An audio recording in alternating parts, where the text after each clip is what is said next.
ختم الله على قلوبهم وعلى سمعهم وعلى أبصارهم غشاوة ولهم عذاب عظيم.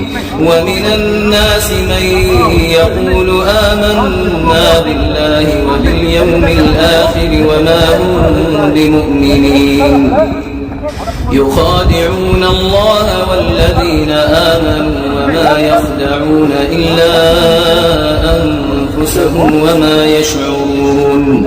في قلوبهم مرض فزادهم الله مرضا ولهم عذاب أليم بما كانوا يكذبون.